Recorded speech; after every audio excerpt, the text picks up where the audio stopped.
में आपका स्वागत है। डेली की तरह आज मैं फिर आपके लिए बिहार सचिवालय सहायक प्रीलिम्स का सेट प्रैक्टिस लाया हूं, जो कि आज मेरा 13 नंबर सेट प्लेटफॉर्म के बुक से है। अभी तक स्पार्क के बुक से भी 13 सेट अपलोड कर दिया गया है। जो भी स्टूडेंट उस 13 सेट को नहीं देखें तो जाकर आप प्ले लिस्ट में सारे वीडियो को देखें और इसका PDF टेलीग्राम में आपको मिल जाएगा। जो भी लोग चैनल पर नए हैं तो चैनल को सब्सक्राइब कर, लाइक कर और कमेंट जरूर करें और वीडियो को ज़्यादा से ज़्यादा शेयर करें ताकि और भी स्टूडेंट को इससे लाभ मिले। मैं आशा करता हूं कि मेरा सीरीज आपको काफ़ी अच्छा लगता होगा। मेरा 2 सीरीज चलता है। सुबह में 40 क्वेश्चन का डिस्कशन जो मंडे टू सैटरडे चलता है, और जो मेरा बिहार सचिवालय सहायक प्रीलिम्स का टेस्ट पेपर 7 दिन सप्ताह में चलता है। तो आप इसे जरूर जुड़े। जब तक एग्ज़ाम नहीं होगा तब तक इस सेट चलता रहेगा। संभवतः एग्ज़ाम होने की संभावना आपको अक्टूबर में है। और नए लोग चैनल को सब्सक्राइब जरूर करें और कमेंट बॉक्स में आप जरूर स्कोर को बताएंगे कि आपका स्कोर कितना आ रहा है। कम से कम आपको 110 क्वेश्चन सही करना है, तभी आपका रिजल्ट होने की संभावना रहेगी। उससे अगर कम आपका नंबर आ रहा है तो रिजल्ट कतई होने की संभावना नहीं है, क्योंकि सीट मात्र 2200 है। फॉर्म 13 लाख के आसपास आए हैं, तो इसमें कंपटीशन काफ़ी हाई होगा। तो आप अच्छा से मेहनत करें और मेहनत लगन से कीजिएगा तो आपको सफलता जरूर मिलेगी। सफलता के लिए आपको एकत्रित रूम में होकर पढ़ना पड़ता है, इधर उधर में दिमाग नहीं लगाना है। आप अच्छे से पढ़ें, आप सफल जरूर होंगे। तो चलिए, मैं ज़्यादा समय बर्बाद नहीं करूंगा। इसी के साथ मैं आज का सेशन का शुरुआत करता हूं। आज का पहला क्वेश्चन क्या है, आइए देखते हैं। विश्व की सबसे बड़ी जल राशि नदी कौन सी है? विश्व की सबसे बड़ी जल राशि। ऑप्शन ए कह रहा है कांगो, ऑप्शन बी राइन, ऑप्शन सी अमेजन और ऑप्शन डी मिसिसिपी। तो विश्व की सबसे बड़ी जल राशि नदी आपको अमेजन नदी है, और विश्व की चौड़ी नदी भी सबसे आपको अमेजन है। और विश्व की सबसे लंबी नदी की बात करेगा तो नील नदी है, जिसकी लंबाई 6690 किलोमीटर है। नील नदी का उद्गम स्थल विक्टोरिया झील से होता है। नील नदी पर बसा सबसे बड़ा शहर आपको काहिरा है। राइन नदी की बात करें तो राइन नदी सबसे व्यस्त नदी परिवहन की दृष्टि से है। क्वेश्चन नंबर 2, भारत में सबसे लंबी बांध कौन सा है? ऑप्शन ए भाखड़ा नांगल बांध, ऑप्शन बी रिहंद बांध, ऑप्शन सी हीराकुंड बांध और ऑप्शन डी नागार्जुन सागर बांध। तो भारत की सबसे बड़ा बांध आपको ऑप्शन सी हीराकुंड बांध है, जो कि हीराकुंड बांध सबसे लंबा बांध है। हीराकुंड बांध महानदी यानी संबलपुर उड़ीसा में स्थित है। और नागार्जुन सागर बांध कृष्णा नदी पर है, जो कि आंध्र प्रदेश में स्थित है। और सतलज नदी पर भाखड़ा नांगल बांध जो विश्व की सबसे ऊंची गुरुत्वीय बांध है। क्वेश्चन नंबर 3, अकबर के दरबार में प्रसिद्ध कवि थे? Option A Birbal, option B Tulsidas, option C Rahim Khan ए खाना और ऑप्शन डी बैरम खान। तो अकबर की बात मैं बताऊं कि अकबर का जन्म 1542 में 15 अक्टूबर को हुआ था, और 1556 में अकबर 13 वर्ष 4 महीना के अवधि में वह गद्दी पर बैठा। और अकबर ने 1556 में पानीपत का द्वितीय युद्ध लड़ा था। बीरबल का वास्तविक नाम आपको महेश दास था, और रामचरितमानस की रचना तुलसीदास के द्वारा की गई थी। तो अकबर के दरबार में प्रसिद्ध कवि आपको रहीम ए खाना थे, और बैरम खां अकबर का संरक्षक था। क्वेश्चन नंबर 4, मोहनजोदड़ो का स्थानीय नाम क्या है? मोहनजोदाड़ो का स्थानीय नाम क्या है? ऑप्शन ए जीवितों का टीला, ऑप्शन बी महलों का टीला, ऑप्शन सी मृतकों का टीला और ऑप्शन डी अस्थियों का टीला। तो मोहनजोदड़ो का स्थानीय नाम आपको ऑप्शन सी मृतकों का टीला है। मोहनजोदड़ो का खोज 1922 में राखाल दास बनर्जी के द्वारा किया गया था, और हड़प्पा का खोज 1921 में दयाराम साहनी के द्वारा की गई थी।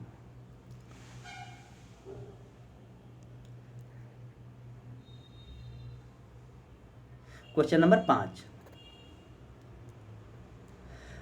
पैन अमेरिकन किसके लिए प्रयुक्त होता है? पैन अमेरिकन, ऑप्शन ए उत्तरी अमेरिका, ऑप्शन बी दक्षिणी America, option C central America और ऑप्शन डी उपयुक्त में सभी। तो पैन अमेरिका किसके लिए है? तो आपको ऑप्शन इसका डी आंसर करेक्ट होगा, यानी कि दक्षिण अमेरिका और उत्तरी अमेरिका और सेंट्रल अमेरिका, यानी कि सभी के लिए है। क्वेश्चन नंबर 6, माउंट एवरेस्ट पर 2 बार चढ़ने वाली विश्व की पहली महिला कौन थी? माउंट एवरेस्ट पर option A Bachendri Pal, option B Mali Chowk, option C Santosh Yadav और ऑप्शन डी टेरेसिया कीजल।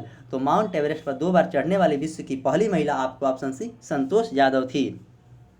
संतोष यादव 1992 और 1993 में चढ़ी थी। 1992 में पहली बार और दूसरी बार 1993 में उन्होंने चढ़ा था। भारत के प्रथम महिला एवरेस्ट पर चढ़ने वाली आपको बिछेंद्री पाल है, जो कि 1984 में चढ़ी थी। बिछेंद्री पाल जो कि भारत की है। एवरेस्ट पर सर्वप्रथम 1953 में न्यूजीलैंड के एमंडसेन हेलरी और नेपाल के शेरपा तेंजानी नार्वे ने चढ़ने की सफलता प्राप्त किया था 1953 में न्यूजीलैंड के। क्वेश्चन नंबर 7, गांधीवादी विचारधारा का मूल आधार क्या था? ऑप्शन ए राजनीतिक अभियान, ऑप्शन बी सामाजिक आंदोलन, ऑप्शन सी धर्म और नैतिकता और ऑप्शन डी व्यक्तिगत स्वतंत्रता। तो गांधीवादी विचारधारा का मूल आधार क्या था? तो आपको ऑप्शन सी इसका करेक्ट आंसर है, धर्म और नैतिकता की बात कही गई थी। गांधी जी लघु एवं कुटीर उद्योग का समर्थन करते थे। गांधी जी सबसे अधिक महत्व सत्य के दिए थे। क्वेश्चन नंबर 8, अमीर खुसरो किसके दरबारी में प्रसिद्ध कवि थे? Akbar A Akbar, option B Shahjahan, option C Ibrahim Lodi और ऑप्शन डी अलाउद्दीन खिलजी। तो अमीर खुसरो के दरबारी कवि प्रसिद्ध थे आपको ऑप्शन डी अलाउद्दीन खिलजी, जिन्होंने बाजार नियंत्रण की प्रणाली भी दिया था। दीने इलाही की शुरुआत अकबर के द्वारा 1582 में की गई थी। आगरा के ताजमहल का निर्माण शाहजहां के द्वारा करवाया गया था। क्वेश्चन नंबर 9, धर्म के बारे में यह किसने कहा था कि यह जनता के लिए अफीम है? धर्म के बारे में यह किसने कहा था कि यह जनता के लिए अफीम है? ऑप्शन ए हिटलर ने, ऑप्शन बी स्टालिन ने, ऑप्शन सी लेनिन ने और ऑप्शन डी मार्क्स ने। तो किसने कहा था? तो इसका आंसर हो जाएगा आपको ऑप्शन डी मार्क्स के द्वारा कही गई थी। कार्ल मार्क्स के द्वारा दास कैपिटल पुस्तक की रचना भी की गई थी। क्वेश्चन नंबर 10, पतंजलि इसके संकलन के लिए विख्यात था? पतंजलि इसके संकलन के लिए विख्यात था? ऑप्शन ए योग सूत्र, ऑप्शन सी मालती माधव और ऑप्शन डी ब्रह्म सूत्र और ऑप्शन डी आयुर्वेद। तो इसका आंसर हो जाएगा आपको ऑप्शन ए योग सूत्र, और मालती माधव के लेखक भवभूति थे।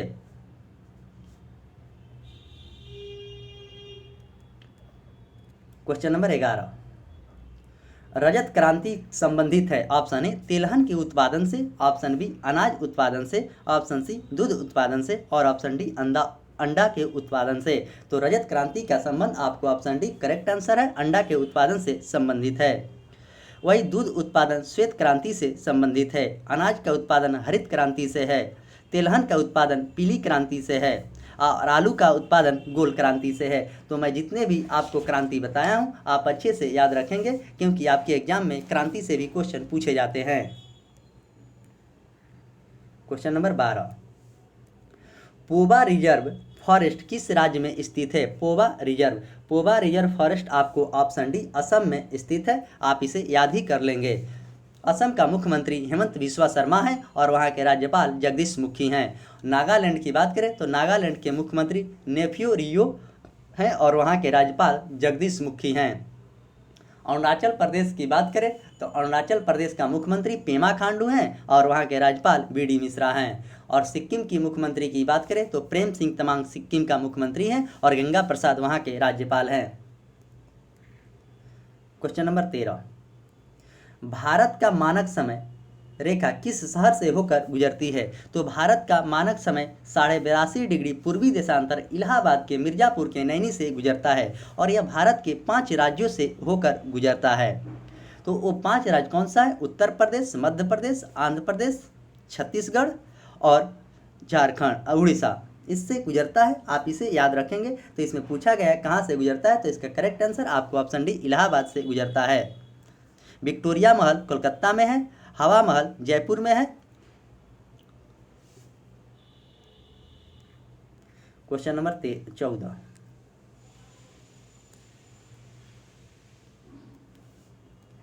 हम्पी का खुला संग्रहालय किस राज्य में है? हम्पी का खुला संग्रहालय किस राज्य में है?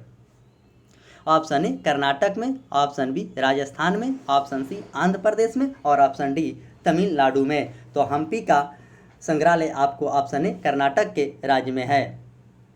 विजयनगर साम्राज्य की स्थापना 1336 में हरिहर और बुक्का ने करवाया था।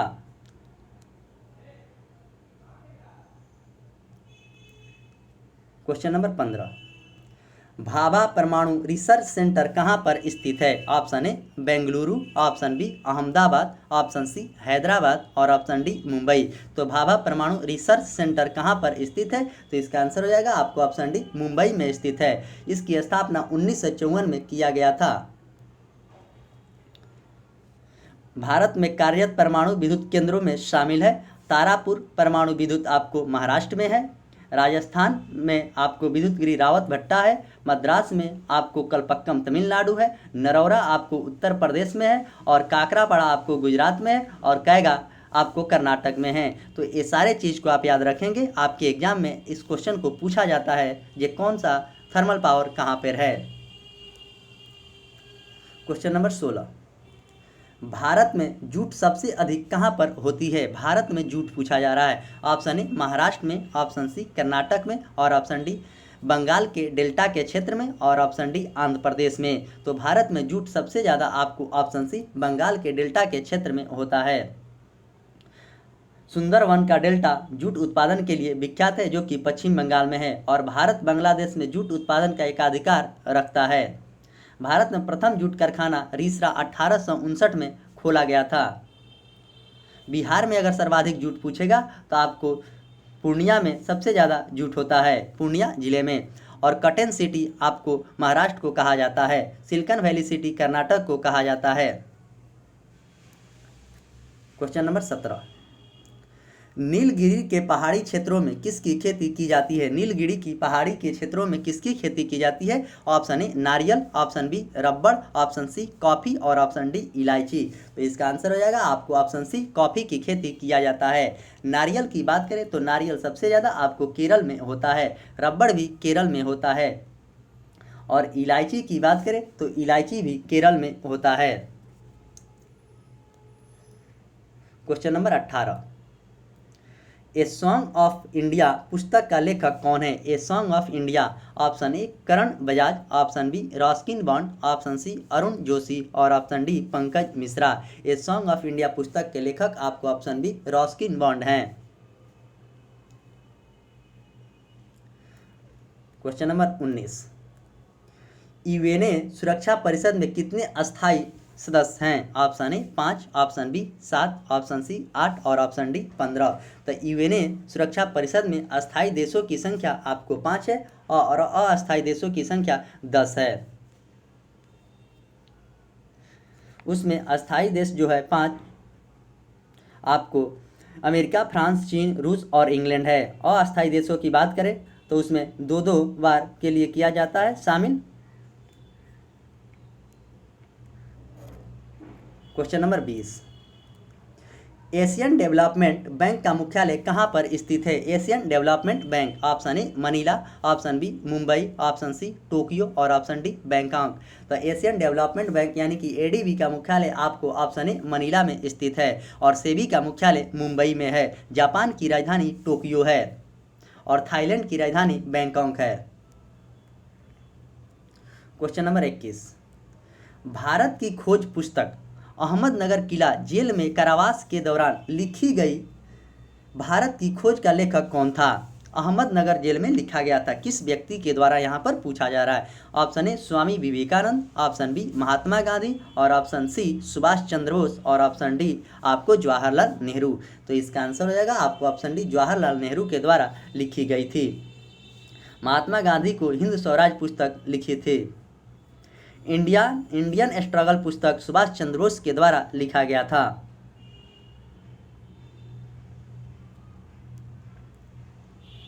क्वेश्चन नंबर 22, राशियों की कुल संख्या ज्योतिष क्षेत्र में कितना होता है? Option A 10, option B 12, option C 14 और ऑप्शन डी 11। तो ज्योतिष के क्षेत्र में पूछा है तो इसका आंसर हो जाएगा आपको ऑप्शन बी 12। और वही नक्षत्र की कुल संख्या की बताएं तो 27 गो नक्षत्र होता है और 8 ग्रह होते हैं। इस क्रम में आप याद रखें सूर्य से दूरी के अनुसार बुध, शुक्र, मंगल, बृहस्पति, शनि, अरुण और वरुण। यह सूर्य की दूरी के अनुसार 8 ग्रह है। पृथ्वी के सबसे निकटतम ग्रह शुक्र है। वर्तमान में शनि ग्रह के उपग्रहों की संख्या सबसे ज़्यादा है, यानी कि 82 उपग्रह शनि की सबसे ज़्यादा उपग्रह है, और दूसरे स्थान पर आपको बृहस्पति है जिसका 79 उपग्रह हैं। क्वेश्चन नंबर 23, कौन सा रिटायर्ड आईएएस अधिकारी भारतीय राष्ट्रीय कांग्रेस की स्थापना 1885 में गठन किया था? Option A Macaulay, option B lord Simon, option C lord Irwin और ऑप्शन डी एओ हुम। तो इसकी स्थापना आपको एओ हुम के द्वारा किया गया था। 28 दिसंबर 1885 को कांग्रेस की स्थापना हुई और प्रथम अध्यक्ष बेमोशचंद बनर्जी थे, और उस समय भारत के वायसराय लॉर्ड डफरिन थे। 72 व्यक्तियों ने इस पर हस्ताक्षर किया था। इरविन समझौता की बात करें तो 1926 से लेकर 1931 तक गांधी इरविन समझौता हुआ था। उस समय साइमन कमीशन भारत आपको 1928 में आया था। क्वेश्चन नंबर 24, तमस उपन्यास के लेखक कौन है? तमस उपन्यास के लेखक कौन है? Option A Bhisham Sahni, option B Balraj Sahni, option C Premchand और ऑप्शन डी अमृता प्रीतम। तो तमस का लेखक आपको ऑप्शन ए भीष्म सहनी है, और गबन का लेखक प्रेमचंद्र हैं।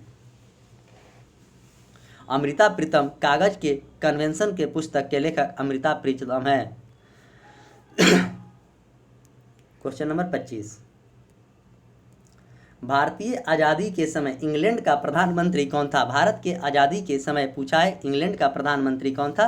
तो option A Harold Wilson, option B Winston Churchill, option C Clement Attlee और ऑप्शन डी मैकमिलन। तो भारत के आज़ादी के समय इंग्लैंड का प्रधानमंत्री आपको ऑप्शन सी क्लीमेंट एटली थे, और आज़ादी और भारत छोड़ो आंदोलन यानी कि प्रथम द्वितीय विश्व युद्ध के समय विंस्टन चर्चिल थे।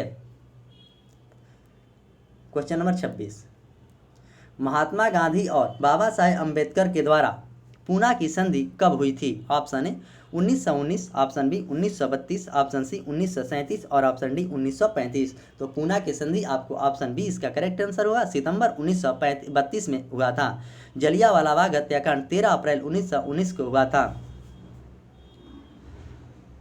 1935 में आरबीआई की स्थापना हुई थी। संघीय न्यायालय की स्थापना 1937 में हुआ था। क्वेश्चन नंबर 27, सिंह का संरक्षण होता है? सिंह का संरक्षण होता है। Option A Kaziranga national park, option B Manas national park, option C Corbett राष्ट्रीय पार्क और option D Gir national park. तो इसका कहाँ पर होता है? तो ऑप्शन डी इसका करेक्ट आंसर है, गिर नेशनल पार्क, जो कि गुजरात में है। काजीरंगा आपको असम में है, मानस भी आपको असम में है और जिम कॉर्बेट आपको उत्तराखंड में है। क्वेश्चन नंबर 28, प्रसिद्ध पेंटर राजा रवि वर्मा किस रियासत से जुड़े थे? Option A Mysore, option B Travancore, option C Coorg और ऑप्शन डी कूच बिहार। तो इसका आंसर हो जाएगा आपको ऑप्शन बी, यानी कि त्रावणकोर से जुड़े हुए थे। कूच बिहार आपको असम में पड़ता है। क्वेश्चन नंबर 29, बिहार में बहने वाली नदियाँ जिसका उद्गम स्थल अमरकंटक से होता है। अमरकंटक आपको जबलपुर में मध्य प्रदेश में पड़ता है। अमरकंटक से आपको नर्मदा और सोन नदी निकलती है। तो इसमें बिहार में बहने वाली एकमात्र नदी जो है सोन है, जो कि अमरकंटक से निकलती है। ऐसे पुनपुन भी आपको बिहार में ही बहती है। क्वेश्चन नंबर 30, पूर्ण स्वराज का संकल्प कांग्रेस के द्वारा कब पारित किया गया था? ऑप्शन ए 26 फरवरी 1930 कराची, ऑप्शन सी 31 दिसंबर 1929 लाहौर, ऑप्शन सी 26 दिसंबर 1931 कोलकाता और ऑप्शन डी 26 जनवरी 1930 मुंबई। तो इसका आंसर हो जाएगा आपको ऑप्शन बी 31 दिसंबर 1929 को लाहौर अधिवेशन में पूर्ण स्वराज की मांग जवाहरलाल नेहरू के द्वारा किया गया था। और कराची अधिवेशन की बात करें तो कराची अधिवेशन आपको 1930 में हुआ था। क्वेश्चन नंबर 31, एक पाइन वन के किस्टोन स्पीसीज होते हैं। एक पाइन वन के किस्टोन स्पीसीज होते हैं पाइनेसी के, सैकडेसी के, माइक्रोराइजा के और पोएसी के। तो इसका आंसर हो जाएगा आपको ऑप्शन ए पाइनेसी के। तो आप इसे याद कर लें। कुछ क्वेश्चन होता है कि उसको डायरेक्ट आपको याद करना ही पड़ेगा, उसमें कुछ समझने वाली बात नहीं है, आप इसे याद ही कर लें। क्वेश्चन नंबर 32, प्राचीन भारत में किस युग में कायस्थ नामक एक नए वर्ग के भारतीय समाज में प्रादुर्भाव हुआ था? कायस्थ नाम का। ऑप्शन ए मौर्य युग, ऑप्शन बी गुप्त युग, ऑप्शन सी राजपूत युग और ऑप्शन डी उपयुक्त में कोई नहीं। तो कायस्थ नामक आपको ऑप्शन बी गुप्त युग में हुआ था। सर्वप्रथम गुप्त काल के में कायस्थ की उत्पत्ति हुई थी, जिसका उल्लेख याज्ञवल्क्य स्मृति से हुआ है कायस्थ का। भारत में मंदिर बनाने का प्रथम उल्लेख आपको गुप्त काल से ही हुआ था। गुप्त काल को भारतीय इतिहास का स्वर्ण युग भी कहा जाता है। इस क्वेश्चन को भी पूछता है, आप अच्छे से याद रखेंगे। क्वेश्चन नंबर 33, सिरपुर में किस राजवंश के शासनकाल में रानी बाष्टा ईंटों से एक मंदिर का निर्माण कराया था? ऑप्शन ए नल वंश, ऑप्शन बी सबरपुरी वंश, ऑप्शन सी पांडु वंश और ऑप्शन डी सोमवंश। शिवपुर में किस राजवंश के द्वारा करवाया गया था? तो इसका आंसर हो जाएगा आपको ऑप्शन सी पांडु वंश। क्वेश्चन नंबर 34, कलचुरी काल में सती प्रथा प्रचलित थी, जिसके प्रमाण रतनपुर के इनके रूप में प्राप्त होते हैं। Ratanpur. Option A Sati Chaura, option B सर समाधिया, ऑप्शन बी सती महल और ऑप्शन डी सती मंदिर। तो इसका आंसर हो जाएगा आपको ऑप्शन सी सती महल। क्वेश्चन नंबर 35, प्राथमिक किण्वन समिति किस कार्य को नहीं करती है? प्राथमिक किण्वन किस कार्य को नहीं करती है? उपज की बिक्री क्या करना, ऑप्शन बी यातायात की सुविधा, ऑप्शन सी समर्थन मूल्य का निर्धारण और ऑप्शन डी संग्रहण करना। तो प्राथमिक किण्वन किसकी स्मृति से नहीं होती है? तो इसका आंसर हो जाएगा आपको ऑप्शन सी समर्थन मूल्य के निर्धारण से। कृषि मूल्य आयोग की स्थापना 1965 में हुआ था।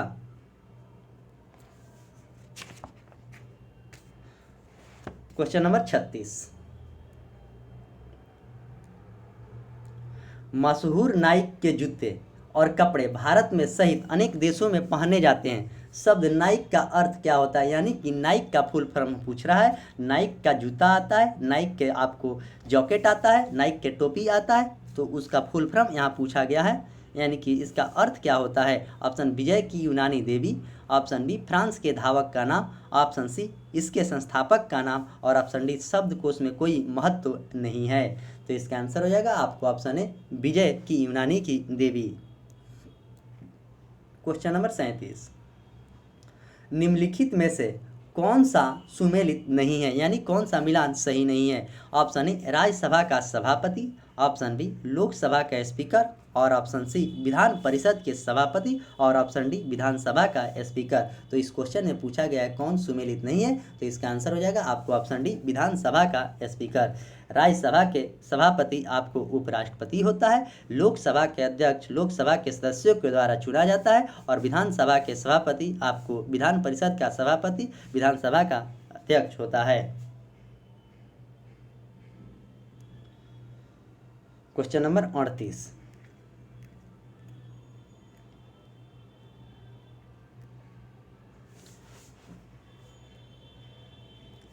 राज्यसभा के लिए राष्ट्रपति के द्वारा कितने सदस्य को मनोनीत किए जाते हैं? राज्यसभा के लिए मैं इसमें कुछ एक्स्ट्रा फैक्ट बताऊंगा, आप उसे नोट अपने नोटबुक में जरूर करेंगे, क्योंकि आपके एग्जाम में यहाँ से क्वेश्चन पूछने की काफ़ी ज़्यादा संभावना है।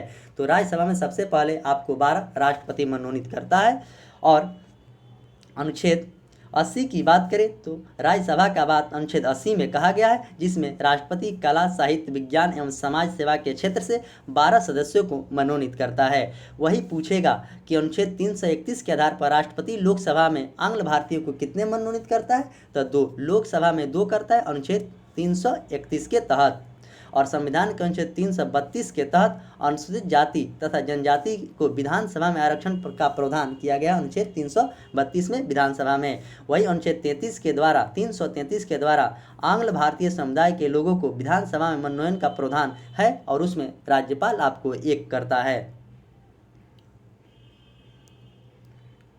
क्वेश्चन नंबर 39, डोल उत्सव या डोल यात्रा कहाँ का लोक नृत्य है? Option A Kerala, option B Orissa, option C Assam और ऑप्शन डी पश्चिम बंगाल।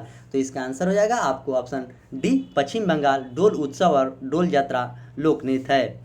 उड़ीसा के उड़ीसी है और केरल के कथकली है और असम का बिहू है। सतरिया भी असम का है। क्वेश्चन नंबर 40, असम सरकार के द्वारा वर्ष 2021 में असम का सर्वोच्च नागरिक सम्मान असम वैभव किसे दिए जाने की घोषणा किया गया है? किसे दिए जाने की घोषणा किया गया है? Option A Gautam Adani, option B Shiv Nadar, option C Ratan Tata और ऑप्शन डी मुकेश अंबानी। तो किसके द्वारा किया गया है? तो इसका आंसर हो जाएगा आपका ऑप्शन सी रतन टाटा के द्वारा किया गया है। Question number 41, Tokyo para Olympic 2020 के कांस्य पदक विजेता शरद कुमार का संबंध किस खेल से है? शरद कुमार का संबंध किस खेल से है 2020 से का? Option A para shooting, option B para badminton, option C discus throw और ऑप्शन डी हाई जंप। तो इसमें पूछा गया है किससे संबंधित है? तो इसका करेक्ट आंसर आपको ऑप्शन डी हाई जंप से संबंधित है शरद कुमार का। क्वेश्चन नंबर 42, 1000 अंतर्राष्ट्रीय रन बनाने वाली भारत की पहली महिला क्रिकेटर कौन सी बनी है? यह क्वेश्चन काफ़ी ही वीवीआई क्वेश्चन है, आपको एग्जाम में कहीं ना कहीं जरूर देखने को मिलता ही होगा और मिलेगा भी। Option A Mithali Raj, option B Shafali Verma, option C Priya Punia और ऑप्शन डी सोफी डिवाइन। तो 10,000 अंतर्राष्ट्रीय क्रिकेट में रन बनाने वाली प्रथम महिला की बात कर रहा है, तो इसका आंसर हो जाएगा आपको ऑप्शन ए मिताली राज है। क्वेश्चन नंबर 43, कौन सी क्रिकेट टीम सेंचुरियन दक्षिण अफ्रीका में टेस्ट मैच जीतने वाली पहली एशियाई टीम बनी है? सेंचुरियन दक्षिण Africa. Option A Bangladesh, option B Bharat, option C Pakistan और ऑप्शन डी अफगानिस्तान। तो कौन सा देश जीता है? तो अपना देश भारत जीता है। बांग्लादेश की बात करें तो बांग्लादेश का मुद्रा आपको टाका है और पाकिस्तान की मुद्रा की बात करें तो पाकिस्तान का मुद्रा आपको पाकिस्तानी रुपी है। अफगानिस्तान की राजधानी सूरा है, अफगानिस्तान के संसद का नाम सूरा है।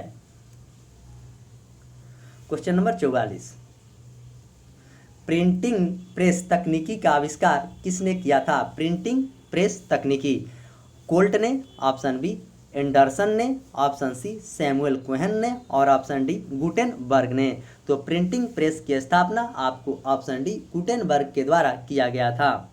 प्रिंटिंग प्रेस के आविष्कार गुटेनबर्ग के द्वारा 1490 में किया गया था।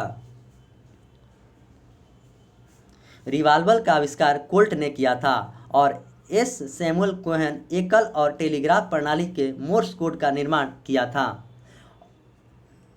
और पोजिट्रॉन का खोज एंडरसन ने किया था। क्वेश्चन नंबर 45, कौन सी राज्य सरकार भागवत गीता और रामायण के अनुसंधान केंद्र विकसित कर रही है? भागवत गीता और रामायण अनुसंधान केंद्र विकसित कर रही है। Option A Bihar, option B Uttarakhand, option C Uttar Pradesh और ऑप्शन डी पंजाब। तो इसका आंसर हो जाएगा आपको ऑप्शन डी पंजाब। बिहार में सबसे बड़ा रामायण मंदिर बनाया जा रहा है जो कि पूर्वी चंपारण केसरिया के आसपास में इसको बनाया जा रहा है। उत्तराखंड के मुख्यमंत्री की बात करें तो उत्तराखंड के मुख्यमंत्री पुष्कर सिंह धामी हैं।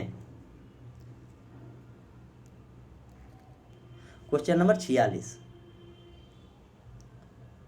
डॉक्टर एपीजे अब्दुल कलाम वैज्ञानिक पुरस्कार 2021 में किसे सम्मानित किया गया है? डॉक्टर एपीजे अब्दुल कलाम को मिसाइल मैन कहा जाता है। वो भारत के राष्ट्रपति भी रह चुके हैं और उनकी देहांत भी हो चुका है। और उन्हें वो पुरस्कार किसे दिया गया है? तो ऑप्शन ए पंकज मित्तल को, ऑप्शन बी उमेश सिन्हा को, ऑप्शन सी नरिंदर सिंह को और ऑप्शन डी अमित केसरवानी को। तो डॉक्टर एपीजे अब्दुल कलाम वैज्ञानिक पुरस्कार किसे दिया गया है? तो इसका आंसर हो जाएगा आपको ऑप्शन डी अमित केसरवानी को दिया गया है। क्वेश्चन नंबर 47, बिहार में 1857 के क्रांति के नेता कुंवर सिंह का देहांत कब हुआ था? ऑप्शन ए 26 अप्रैल 1858, ऑप्शन बी 10 जून 1857, ऑप्शन सी 17 जून 1862 और ऑप्शन डी 19 मई 1858। तो बिहार में 1857 की क्रांति हुई थी, उसमें बिहार से जगदीशपुर से वीर कुंवर सिंह ने भाग लिया था। उनकी देहांत के बारे में इस क्वेश्चन में पूछा गया है, तो इसका आंसर हो जाएगा आपको ऑप्शन ए, आप 26 अप्रैल 1858 को उनकी देहांत हो गई थी। 1857 के क्रांति की शुरुआत 10 मई 1857 को मेरठ से हुआ था। सबसे पहले शहीद होने वाला प्रथम नायक आपको मंगल पांडे थे। 1857 के विद्रोह में शहीद होने वाला अंतिम नायक आपको तात्या टोपे थे। तो प्रथम याद रखेंगे और अंतिम पूछेगा तो तात्या टोपे और प्रथम पूछेगा तो मंगल पांडे था। अब बाबू वीर कुंवर सिंह का परमार जाति का राजपूत से थे। क्वेश्चन नंबर 48, राजकुमार शुक्ल किस गांव का निवासी था? ऑप्शन ए मुरली खेर के, ऑप्शन बी मुरली धीर के, ऑप्शन सी मुरली भारवा के और ऑप्शन डी मुरली भीत के। तो राजकुमार शुक्ल बिहार के चंपारण के थे और वो पूर्वी चंपारण जिला जो मोतिहारी पड़ता है वहीं के वो रहने वाले थे, मुरली भारवा के थे। राजकुमार शुक्ल के कहने पर ही महात्मा गांधी ने 1917 में चंपारण सत्याग्रह किया था। उनको बुलाने का काम लखनऊ अधिवेशन 1916 में राजकुमार शुक्ल ने कहा था। क्वेश्चन नंबर 49, सदाकत आश्रम की स्थापना हेतु 48 एकड़ जमीन किसने दान में दिया था? Sadaqat Ashram, option A Syed Shahabuddin, option B sir Ali Imam, option सी खैरुल मियाँ और ऑप्शन डी सैयद हसन इमाम। तो सदाकत आश्रम का किसने दिया था? तो इसका आंसर हो जाएगा आपको ऑप्शन सी खैरुल मियाँ के द्वारा दिया गया था। सदाकत आश्रम की स्थापना मौलाना मजहरुल हक के मित्र खैरुल मियाँ ने दिया था और इसकी स्थापना मौलाना मजहरुल हक ने किया था। असहयोग आंदोलन के दौरान सदाकत आश्रम का निर्माण किया गया था। बाद में यही बिहार के कांग्रेस का मुख्यालय बनाया गया सदाकत आश्रम में। क्वेश्चन नंबर 50,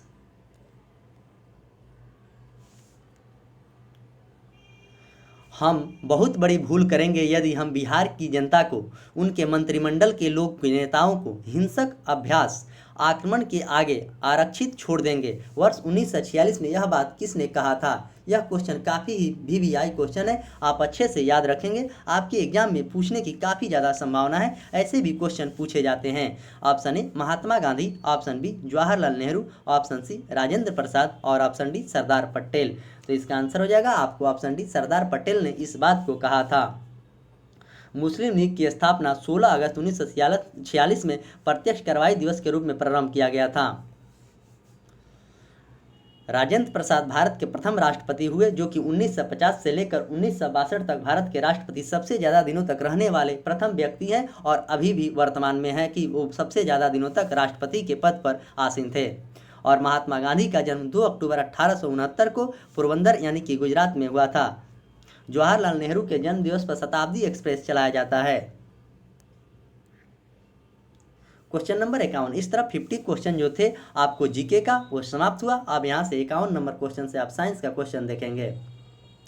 एक गतिशील बस में एकाएक ब्रेक लगाने से बस सवारी आगे की ओर झुक जाती है, यह नियम का पालन कौन सा नियम का न्यूटन का पालन करता है? इस क्वेश्चन को पूछा जा रहा है। तो यह ऑप्शन ए न्यूटन के प्रथम नियम, ऑप्शन बी न्यूटन के द्वितीय नियम और ऑप्शन सी न्यूटन के तृतीय नियम और ऑप्शन डी संवेग का नियम। तो इसका आंसर हो जाएगा आपको ऑप्शन ए न्यूटन के प्रथम नियम। अर्थात कोई भी वस्तु विरामावस्था में हो तो वह विरामावस्था में ही रहेगी जब तक उस पर कोई बाह्य बल नहीं लगाया जाता है।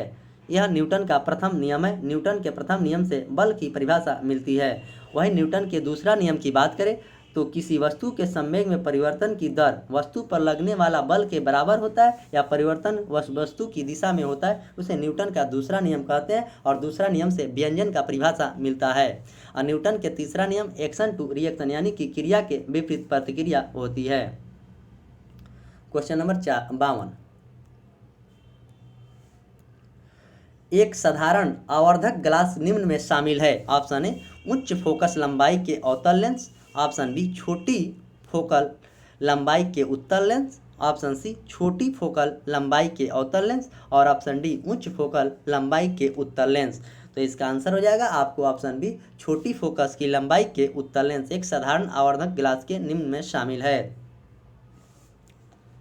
दर्पण का सूत्र होता है 1/f बराबर 1/u प्लस 1/v, और लेंस का सूत्र होता है 1/f बराबर 1/v माइनस 1/u, यानी कि केवल माइनस चिन्ह कर देना है तो लेंस का सूत्र होगा, और वही प्लस चिन्ह करेंगे तो दर्पण का सूत्र होगा। तो आप इस सूत्र को याद रखेंगे। क्वेश्चन नंबर 53, आधुनिक आवर्त सारणी आधारित है। ऑप्शन ए अनुभार पर, ऑप्शन बी परमाणु भार पर, ऑप्शन सी परमाणु क्रमांक पर, और ऑप्शन डी न्यूट्रॉनों पर। तो आधुनिक भार आवर्त सारणी आधारित है आपको परमाणु के क्रमांक पर, यानी कि ऑप्शन सी इसका करेक्ट आंसर है। न्यूलैंड ने अष्टक का सिद्धांत दिया था। न्यूलैंड के समय ज्ञात तत्वों की संख्या 56 थी। इस बात को आप अच्छे से याद रखेंगे क्योंकि यह क्वेश्चन काफ़ी बार पूछा गया है, और मेंडलीफ के समय में ज्ञात तत्वों की संख्या 63 थी। क्वेश्चन नंबर 54, एल्केन का सूत्र क्या होता है। Option A CnH2n, option B CnH2n+2, option C CnH2n+1, और ऑप्शन डी CnH2n-1। तो एल्केन का सूत्र आपको ऑप्शन बी CnH2n+2 होता है। वही एल्केन श्रेणी का सूत्र की बात करें तो CnH2n होता है, और एल्काइन का सूत्र की बात करें तो CnH2n-2 होता है। यहाँ -2 कर देंगे तो एल्काइन का सूत्र हो जाएगा, और एल्केन श्रेणी का सूत्र की बात करें तो CnH2n+1 एल्किन श्रेणी का सूत्र होता है। तो ये सारे सूत्र को आप अच्छे से याद रखेंगे क्योंकि आपके एग्जाम में सूत्र भी पूछे जाते हैं। क्वेश्चन नंबर 55, समभारिक परमाणुओं में होता है। ऑप्शन ए प्रोटॉनों की संख्या समान होती है, न्यूट्रॉनों की संख्या समान होती है, न्यूक्लियनों की संख्या समान होती है, और सभी सत्य है। तो इसका आंसर हो जाएगा आपको ऑप्शन सी, न्यूक्लियनों की संख्या समान होती है समभारिक में। सम न्यूट्रॉनिक का मतलब है भिन्न तत्वों के परमाणु का मूलक जिसके इलेक्ट्रॉनों की संख्या समान होती है।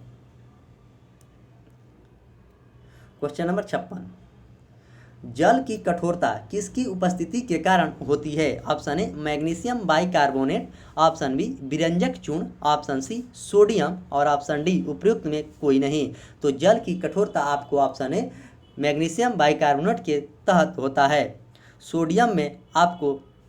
सोडियम को केरोसिन के तेल में डुबा कर रखा जाता है।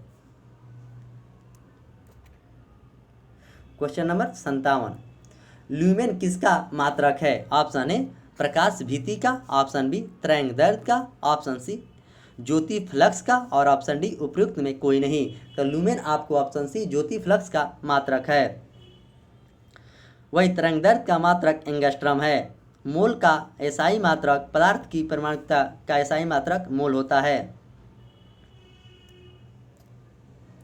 क्वेश्चन नंबर 58, वायुमंडल में नाइट्रोजन गैस की प्रतिशत कितनी होती है। Option A 21%, option B 70%, option C 71%, और ऑप्शन डी 78%। तो वायुमंडल में 78% नाइट्रोजन होता है, 21% ऑक्सीजन होता है, और 0.03% आपको कार्बन डाइऑक्साइड होता है, और ब्रह्मांड में सबसे ज़्यादा 71% आपको हाइड्रोजन गैस होता है।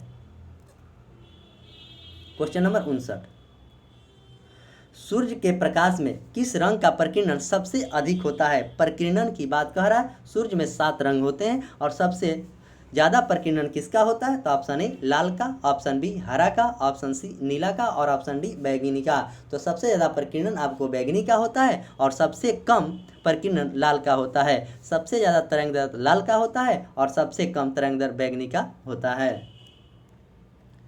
Question number 60, carbon, nitrogen, oxygen, fluorine द्वितीय आयन के विभव का सही क्रम को पूछा गया है। तो पहले हो जाएगा आपको ऑक्सीजन, उसके बाद होगा फ्लोरीन, तब होगा नाइट्रोजन, तब होगा कार्बन। तो इसका आंसर हो जाएगा आपको ऑप्शन बी इसका करेक्ट आंसर है।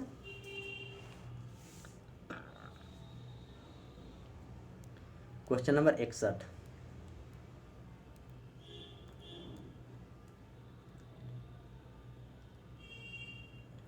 विद्युत मोटर विद्युत ऊर्जा को किस ऊर्जा में रूपांतरित करता है। विद्युत मोटर विद्युत ऊर्जा को किस रूप में रूपांतरित करता है? ऑप्शन ए गतिज ऊर्जा, ऑप्शन बी यांत्रिक ऊर्जा, ऑप्शन सी स्थितिज ऊर्जा और ऑप्शन डी विद्युत ऊर्जा। तो इसका आंसर हो जाएगा आपको ऑप्शन बी यांत्रिक ऊर्जा में करता है।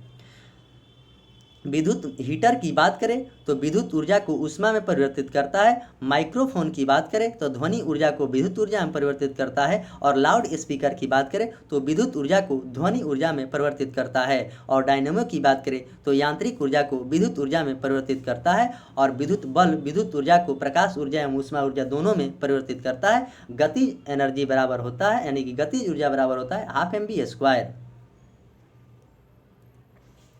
क्वेश्चन नंबर 62, आरएनए का मुख्य कार्य क्या है? ऑप्शन ए पाचन क्रिया में सहायता करना, ऑप्शन बी प्रोटीन संश्लेषण में सहायता करना, ऑप्शन सी उपयुक्त में दोनों, ऑप्शन डी इनमें से कोई नहीं। तो इसका आंसर हो जाएगा आपको ऑप्शन बी प्रोटीन संश्लेषण में सहायता करना आरएनए का मुख्य कार्य है। राइबोसोम का रासायनिक दृष्टि से आरएनए तथा प्रोटीन बने होते हैं। क्वेश्चन नंबर 63, एल्युमिनियम सल्फेट का प्रयोग किया जाता है? ऑप्शन ए कपड़ों की छपाई में, ऑप्शन बी आग बुझाने में, ऑप्शन सी उपयुक्त में दोनों और ऑप्शन डी इनमें से कोई नहीं। एल्युमिनियम सल्फेट का प्रयोग आपको ऑप्शन सी उपयुक्त में दोनों यानी कपड़ों की छपाई और आग बुझाने में किया जाता है। क्वेश्चन नंबर 3, निम्न में से कौन सा संयोजी अभिक्रिया है? संयोजी अभिक्रिया, तो इसका आंसर आप याद कर लें, ऑप्शन सी 2 और 3 संयोजी है, यानी कि MgO + H2O, MgO MgKOH2 और 4Al + 3O2 यानी 2LO2O3, यानी कि 2 और 3 इसका करेक्ट आंसर है। क्वेश्चन नंबर 65, किसी तत्व की परमाणु द्रव्यमान संख्या 35 है तथा 18 इलेक्ट्रॉन है तो उसमें तत्वों की प्रोटॉनों की संख्या कितनी होगी? तो प्रोटॉनों की संख्या पूछा जाता है, तो जितने इलेक्ट्रॉन की संख्या होते हैं उतना ही प्रोटॉन की संख्या होते हैं। इलेक्ट्रॉन नाभिक के चारों ओर चक्कर लगाते हैं और परमाणु के नाभिक में प्रोटॉन और न्यूट्रॉन रहते हैं। ये भी क्वेश्चन आपसे पूछा जाता है, तो इसका आंसर हो जाएगा आपको ऑप्शन बी 65 होता है, यानी 65 का बी आंसर 18। क्वेश्चन नंबर 66, आमों का पीला रंग किसकी उपस्थिति के कारण होता है? आम का, ऑप्शन ए पर्णहरित chlorophyll, option B anthocyanin, option C anthoxanthin और ऑप्शन डी पर्णपित्त कैरोटीन। तो इसका आंसर हो जाएगा आपको ऑप्शन डी पर्णपरित कैरोटीन। गाजर, आम, दूध आदि का पीला रंग कैरोटीन के कारण होता है और पौधे में पौधा का हरा रंग क्लोरोफिल के कारण होता है। टमाटर का लाल रंग लाइकोपीन के कारण होता है। मिर्च का तीखापन कैप्सेनिन के कारण होता है। हल्दी का पीलापन क्यूकुरमिन के कारण होता है और पपीता का पीला रंग कैरिजोजैथिन के कारण होता है और आलू का हरा रंग सिलोनेसी के कारण होता है। आप इसे अच्छे से याद रखेंगे, मैंने जितना बात बताया है कहीं ना कहीं आपके एग्जाम में क्वेश्चन जरूर यहाँ से आने की संभावना है। क्वेश्चन नंबर 67, जल पृष्ठ पर लोहे के टुकड़े को न तैरने का कारण क्या है? लोहे के द्वारा विस्थापित जल का भार लोहे के भार से कम होता है, लोहे द्वारा विस्थापित जल का भार लोहे के भार से अधिक होता है, ऑप्शन सी लोहे द्वारा विस्थापित जल का भार लोहे के भार के बराबर होता है और ऑप्शन डी यह जल को विस्थापन नहीं करता है। तो इसका आंसर हो जाएगा आपको ऑप्शन ए लोहे के द्वारा विस्थापित जल का भार लोहे के भार से कम होता है। लोहा एक एस का जो हेमेटाइट का रासायनिक सूत्र Fe2O3 होता है। लोहा का निष्कर्षण आपको मैग्नेटाइट से भी किया जाता है और हेमेटाइट से भी किया जाता है। तो मैग्नेटाइट का सूत्र Fe3O4 होता है और हेमेटाइट का सूत्र Fe2O3 होता है।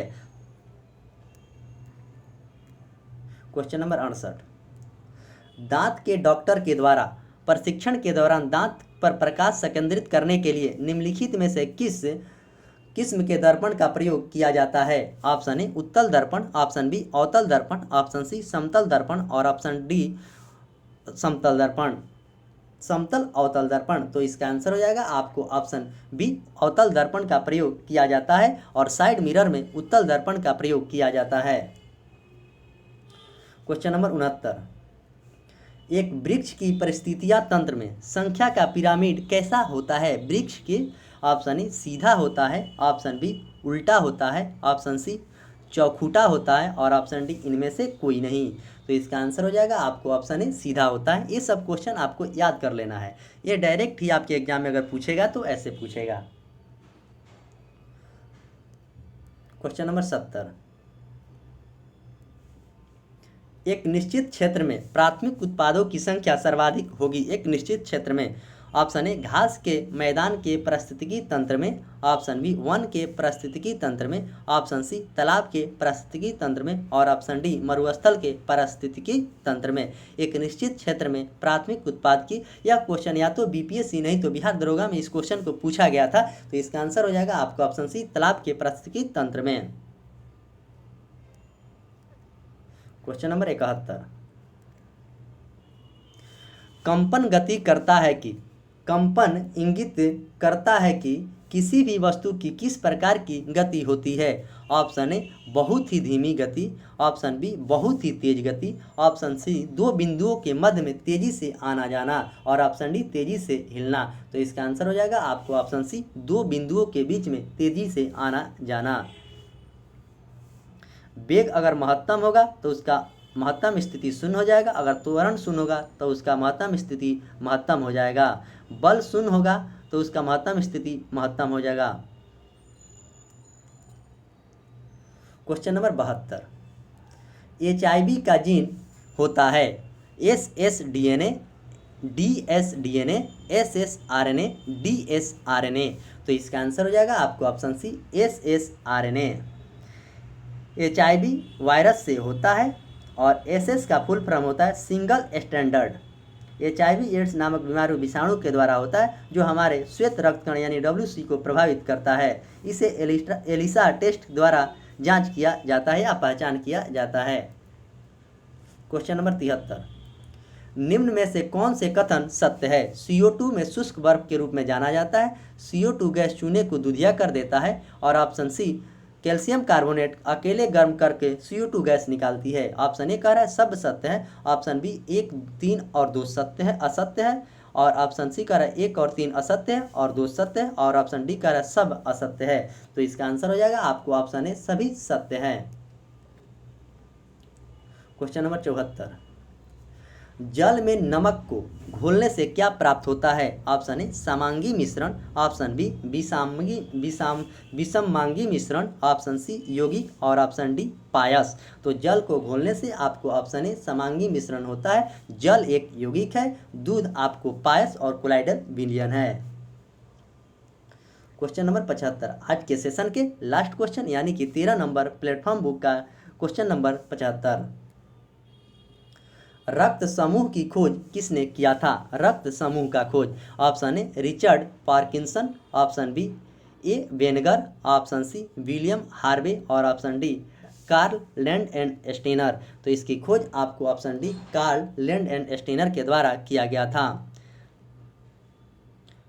रक्त परिसंचरण की खोज आपको विलियम हार्वे के द्वारा किया गया था। बैक्टीरिया का खोज लीवेनहॉक ने किया था। मलेरिया परजीवी का खोज रोनाल्ड रस के द्वारा की गई थी। तो ये सारे चीज़ आप अच्छे से याद रखेंगे, आपके एग्जाम के दृष्टि से यह सीरीज काफ़ी ही महत्वपूर्ण होता है। और आज के सेशन में मैं 75 क्वेश्चन का डिस्कशन किया हूँ जो कि अपने आप में काफ़ी शानदार क्वेश्चन थे।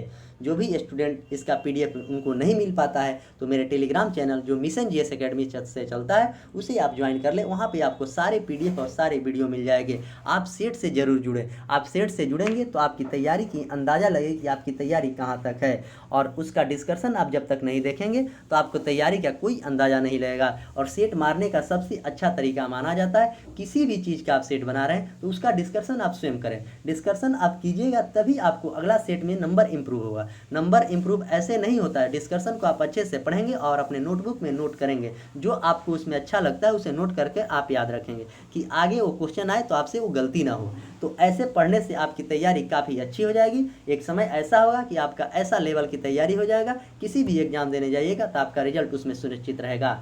तो मेरा सुबह वाला सीरीज में अभी तक मैंने 90 वीडियो और PDF उसका दोनों टेलीग्राम में मिल जाएगा। जो भी स्टूडेंट उस 90 वीडियो को नहीं देखें, यानी कि उसमें 40 क्वेश्चन रहते हैं, यानी कि 3600 क्वेश्चन अपलोड कर दिया गया। फिर आप 3600 में 4 से मल्टीप्लाई कर लीजिएगा तो आप खुद ही अंदाज़ा लगा सकते हैं कि कितना क्वेश्चन का आंसर बताया जा चुका है। जो भी स्टूडेंट अभी से शुरू तक से अंत तक जुड़े होंगे उनको काफ़ी ज़्यादा फायदा हुआ होगा। नए लोग जो भी हैं चैनल को प्लीज़ आप लोग सब्सक्राइब करें और अपने दोस्तों में शेयर करें। आपका एक सब्सक्राइब और एक लाइक और एक कमेंट हमारा और मनोबल ऊपर करेगा। मैं और ही इससे अच्छा करने का प्रयास करूँगा। तो चलिए मैं इसी के साथ आज के सेशन का समाप्त करता हूँ। मिलते हैं कल सुबह फिर 8 बजे 40 क्वेश्चन के डिस्कशन में। तब तक के लिए धन्यवाद।